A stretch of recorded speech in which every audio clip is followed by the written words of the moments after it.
এই ভিডিওতে আমরা 19তম শিক্ষক নিবন্ধনের জন্য আমাদের যে গণিত সাজেশন পর্ব 3 অর্থাৎ গণিত চ্যালেঞ্জের 5 ও 6 নম্বর ম্যাথটি সমাধান করব। তো এখানে বলা আছে তেলের মূল্য 25% বৃদ্ধি হবে, তেলের ব্যবহার শতকরা কত কমালে তেল বাবদ ব্যয় বৃদ্ধি পাবে না। তো সুতরাং এটা এখানে বলেছে তেলের ব্যবহার আমাদের কমাতে হবে। আপনারা জানেন যে ইদানিং তেলের খুব সংকট দেখা যাচ্ছে, যদি এই সংকটটা কিছুদিন হয়তো থাকবে, খুব অচিরে বা খুব শীঘ্রই এটা কেটে যাবে। তো আশা করছি আমাদের তেলের ব্যবহার আপাতত একটু কমাতে হবে। তো সেই জন্য শতকরা হার অর্থাৎ শতকরা তেলের ব্যবহার কমাতে হবে। দেখেন, এটা হচ্ছে আমরা যখন করবো তখন এখানে জাস্ট সমান বরাবর একটা ভাগের টান দেবো, এবং খুব সহজ ম্যাথ। এই ম্যাথগুলো নিবন্ধন পরীক্ষার জন্য খুবই গুরুত্বপূর্ণ। তাহলে আমরা এখানে কি করবো, উপরে লিখবো 100, নিচে লিখবো 100। উপরে যখন 100 লিখছি তখন উপরে দেবো গুণন এবং নিচে দেবো যোগ।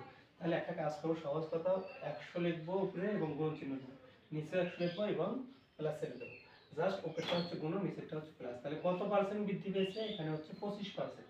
তাহলে এখানে 25, এখানেও কত? 25% বৃদ্ধি পেয়েছে। তাহলে আমাদের এখানে যেটা করতে হবে সেটা হচ্ছে 25 এখানে এই অবস্থায় রেখে দেবো, আর নিচে হয় 100 যোগ 25 মানে 125। তাহলে এখানে খেয়াল করেন যে 25 দ্বারা 125কে ভাগ করা যায়।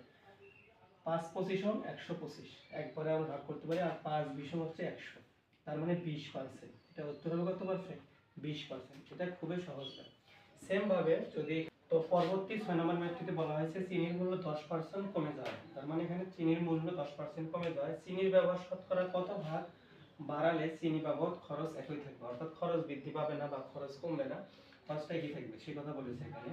তো এটা অ্যাকচুয়ালি ফর বিসিএস পরীক্ষা এসেছিল। তো এই ম্যাথটি সমাধান করার ক্ষেত্রে আমরা যেটা মনে রাখবো যে আমাদের এখানে লিখবো হচ্ছে 100 গুণন, এবার 100 দেবো মাইনাস। তার মানে 100 গুণন 100 মাইনাস দেবো। কেন মাইনাস? কারণ কমে গেলে হবে মাইনাস। আগের ম্যাথটি খেয়াল করেন যে যখন বৃদ্ধি পেয়েছে তখন আমরা করেছি কি 100 গুণন এবং 100 পরে প্লাস। তাহলে এটা আমরা মনে রাখবো যে শর্টকাট টেকনিক। প্রথম টেকনিকটা হচ্ছে যদি বৃদ্ধি পায় কোনো কিছুর মূল্য সেখানে হবে প্লাস, আর যদি কমে যায় সেক্ষেত্রে হবে মাইনাস। এটা আমাদের মনে রাখলেই হবে। তাহলে কত পার্সেন্ট? 10। এখানে আমরা 10 লিখবো। লেখার পরবর্তী কাজটা হচ্ছে তাহলে 100 গুণন 10 এখানে যা আছে তাই থাকবে, আর নিচে 100 থেকে 10 বাদ দিলে থাকে হচ্ছে 90। তাহলে এই শূন্য কেটে যায়, 100কে 9 দ্বারা ভাগ করলে আমরা যেটা পেয়ে যাবো সেটা হচ্ছে 9 11 99 আর 100। এখানে থাকবে 8%, এখানে 9 11 99, 99 যোগ 100, 100 ডিভাইডেড 9, তার মানে হচ্ছে 100 ডিভাইডেড 9। এটা মিলে যায়। আর এইদিকে মিলে কিনা দেখি, 3 24 আর 25/3 এটা মিলে না, এটা তো মিলে। তার মানে অ্যান্সার হচ্ছে খ নম্বরটি।